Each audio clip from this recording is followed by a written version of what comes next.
Eu queria trazer para você aqui algumas recomendações, como se fosse um checklist para você poder definir bem os seus OKRs. Vamos começar com os objetivos. Como que um objetivo deve ser descrito? Um objetivo precisa ser claro e compreensível pelos times. Evite linguagem muito complexa, linguagem que só você ou os executivos compreendem, né? Tem que ser fácil de entender. Os objetivos têm que gerar valor para o negócio. Uma vez atingido o objetivo, você tem que ter uma percepção de valor para a tua empresa, para o teu cliente. Os objetivos são inspiracionais. A frase que representa o objetivo, ela deve inspirar uma ação, ela deve ter um grau de motivação junto com a sua equipe. Ele deve ser desafiador e realista ao mesmo tempo, né? E um objetivo deve ser também qualitativo, ou seja, ele não tem números. Aonde a gente vai encontrar os números é justamente nos Key Results. E, obviamente, o objetivo ele precisa ser atingível em um período de tempo. Então aqui alguns exemplos de objetivos que eu trago para você, exemplos reais. Um primeiro objetivo ali, ó, dominar o mercado de vendas diretas de cosméticos do nosso estado. Gerar uma experiência única para encantar os clientes. Transformar nossa unidade em uma fábrica modelo. Então veja que são exemplos de objetivos que são memoráveis, ou seja, fácil de memorizar, fácil de lembrar, são inspiradores, têm uma linguagem mais inspiracional e todos eles usam uma linguagem bastante simples, uma linguagem que qualquer pessoa da organização compreende. Então vamos lá, como que a gente pode criar Key Results realmente eficazes? Primeiro vamos revisar o que é um Key Result. Um Key Result, eles descrevem quantitativamente, ou seja, com números, como você irá medir o progresso rumo àquele objetivo. Ele responde a pergunta, como vamos saber se estamos indo rumo ao objetivo? E da mesma forma que a gente fez com o objetivo, vamos trazer aqui as principais características de um bom Key Result. A primeira delas é o fato do Key Result quantificar a linguagem inspiracional que o objetivo trouxe. Se o objetivo é inspiracional, o Key Result vem para quantificar, para dar um número para ele. Então, você já pode deduzir que todo Key Result tem que ter um número que possa ser medido, não é verdade? O que mais? Os Key Results descrevem resultados claros a serem atingidos. Veja, essa é a principal diferença de um Key Result para uma atividade qualquer. Essa é a principal confusão que eu vejo as empresas fazerem ao aplicar o OKR, é confundir Key Result com tarefa, com atividade. Por exemplo, quero te dar um exemplo aqui para já esclarecer essa questão.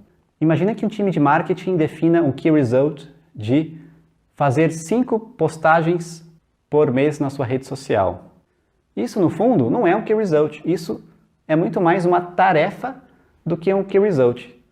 Para saber qual é o Key Result que está por trás disso, faça a pergunta, o que você quer ao fazer 5 postagens por mês? Que resultado você quer ter? Veja, Key Result, result de resultado.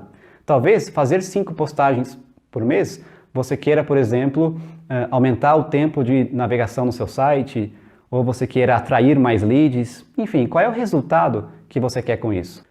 Outra característica de um Key Result é que results são desafiadores, engajadores e realistas ao mesmo tempo. Essa aqui é uma grande questão, uma questão extremamente importante. Não faz sentido as equipes definirem Key Results com números que são muito fáceis de serem atingidos.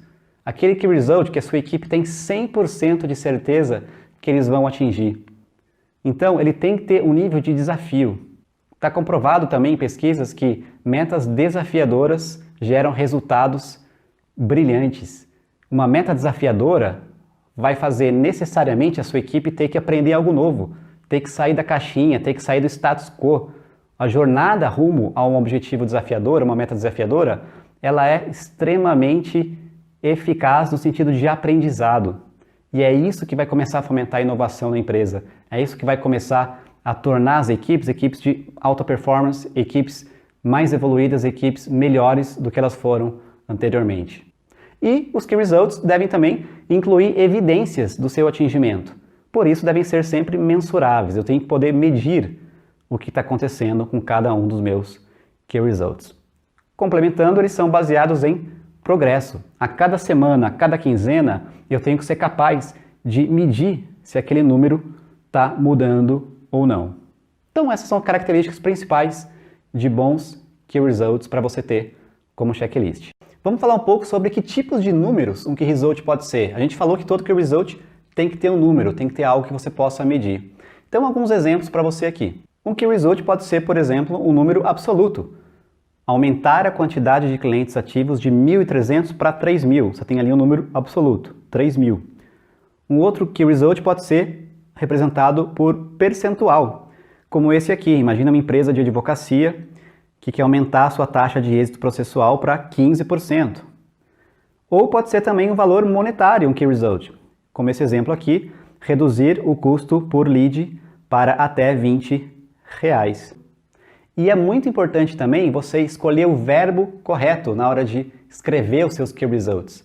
Preferencialmente, um Key Result ele sempre tem um verbo que representa a ação a ser feita para atingir aquele número. Então, aqui, uma espécie de formato que você pode usar para te ajudar a escrever os Key Results.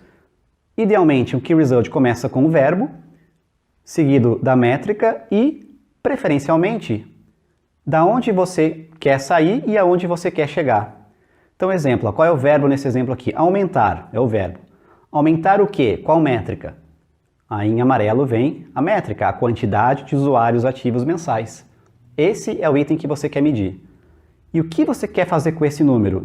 Da onde para onde você quer levar? Quero de 150k, que a gente tem hoje, quero levar para 200k. Imagina que esse aqui é um ciclo trimestral, então, dentro de um trimestre, eu quero chegar a 200k. Então, segue aí uma fórmula para te ajudar a medir. Não é obrigatório você usar dx para y. Eu recomendo que você sempre tente colocar o dx para y, isso vai dar uma transparência ainda maior, vai deixar claro onde você está agora e onde você quer chegar, mas nada impede você usar somente o y, aonde você quer chegar.